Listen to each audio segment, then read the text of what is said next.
We were told 3 partial meltdowns, don't worry about it. Now we know it was 100% core melt in all 3 reactors.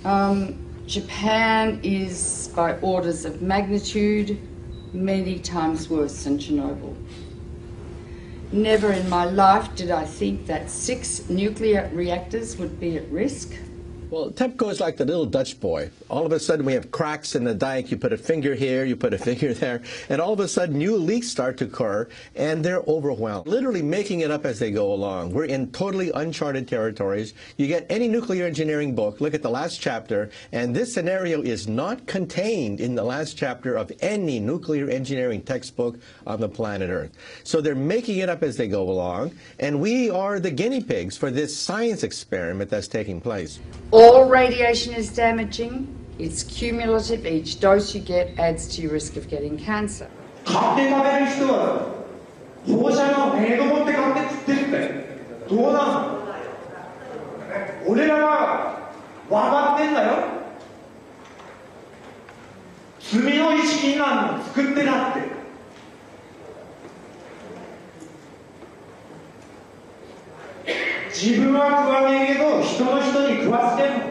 Within days of the Fukushima Daiichi catastrophe beginning, we were getting fallout coming down in rain in the United States, not in insignificant quantities.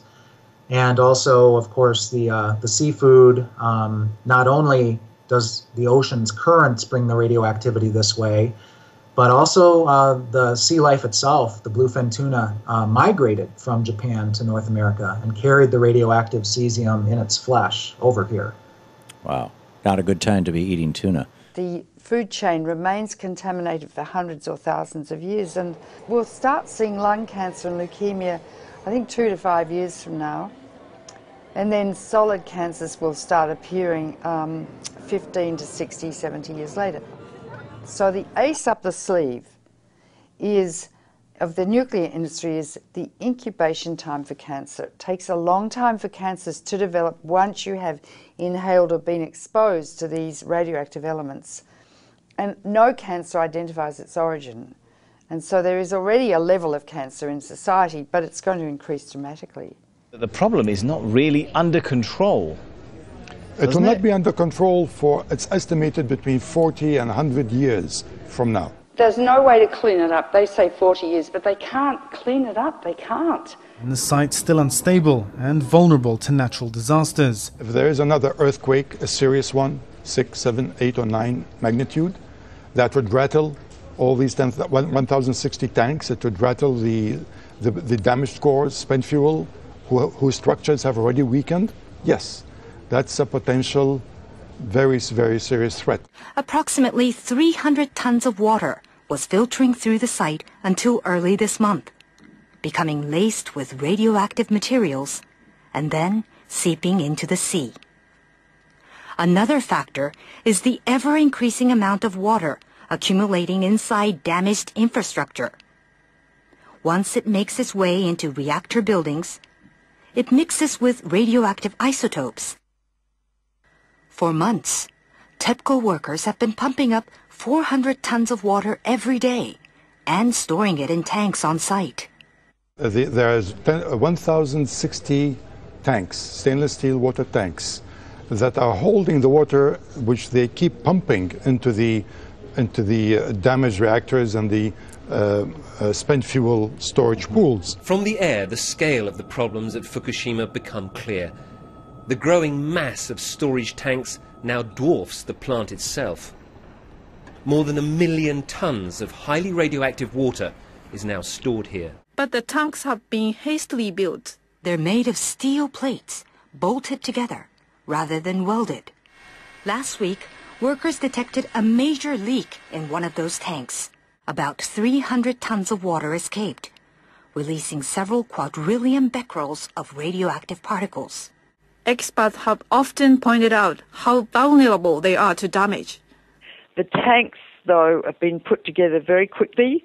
There's no guarantee they'll last. Their seals are made of rubber, and the joints and bolts are corroding, and they may last not more than 5 years. So the tank farm has grown dramatically, and it's on the hill. Of course, the problem is, because it's on the hill, the water flows down, and if there's an earthquake, all of these pipes are held together with plastic piping. Not much different than what you've got on a swimming pool.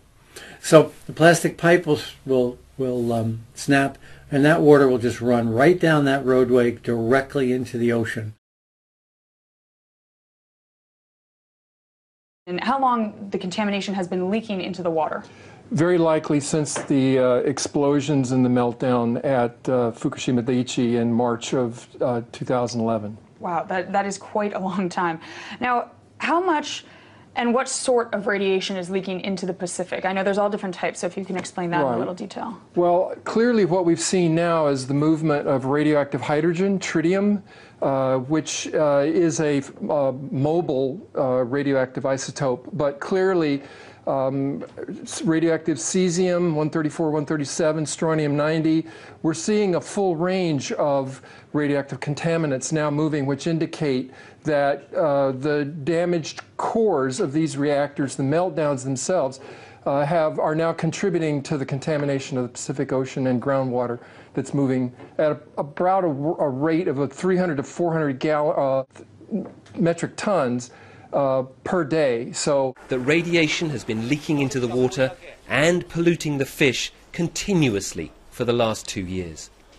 Radioactive iodine-129, its half-life is 17 million years, plus strontium, plus cesium, plus tritium, and I could go on and on and on. If it gets into the sea, the algae concentrated hundreds of times, then the crustaceans concentrated hundreds of times, then the little fish, then the big fish, then us. Because we stand on the apex of the food chain. You can't taste these radioactive elements, you can't see them, and you can't smell them. They're silent. This graphic shows the gradual contamination of the Pacific Ocean due to leaks of radioactive water from the crippled Fukushima nuclear plant in Japan. The simulation, which was run by a German marine research institute, shows the entire Pacific waters being polluted by radioactive water in just 6 years. The fuel core of Unit 4 at the Fukushima Daiichi nuclear plant. More than 1,500 fuel rods sit in a damaged storage pool 30 meters above ground. Yeah, the amount of radioactivity within the rods themselves is about 14,000 times that of the Hiroshima bomb. We are dealing with diabolical energy. E equals mc squared. It's the energy that blows up nuclear bombs. Einstein said, nuclear power is a hell of a way to boil water. They need to remove those fuel rods from the pool because if there's another earthquake, Building 4 would go down probably, and all those fuel rods would be exposed to the air and they would burn. And they would release 10 times more radiation or cesium than was released at Chernobyl, huge amounts, and pollute much of Japan and the Northern Hemisphere. So we're in a nuclear crisis at the moment. If there's another earthquake and Building 4 collapses, which contains the cooling pool with fresh fuel, I'm going to evacuate my family from Boston. So they've put a crane on top of that building, which is shaky anyway, and they're going to lift the fuel assemblies out one by one with the crane, and it will be done manually. Normally, those rods are removed by computer control with millimetres to spare. It's a very delicate operation. The fuel rods must be kept submerged and must not touch each other or break. Nuclear experts warn any mishaps could cause an explosion many times worse than that one here in March 2011. Because if several rods touch each other, you could reach criticality and the whole fuel pool could go critical. Or if the rods break as they're being lifted out, large amounts of radiation would escape from the rods and the area would have to be evacuated, meaning that if the area is evacuated, the continuous operation of cooling 5 spent fuel pools and 3 melted cores would stop.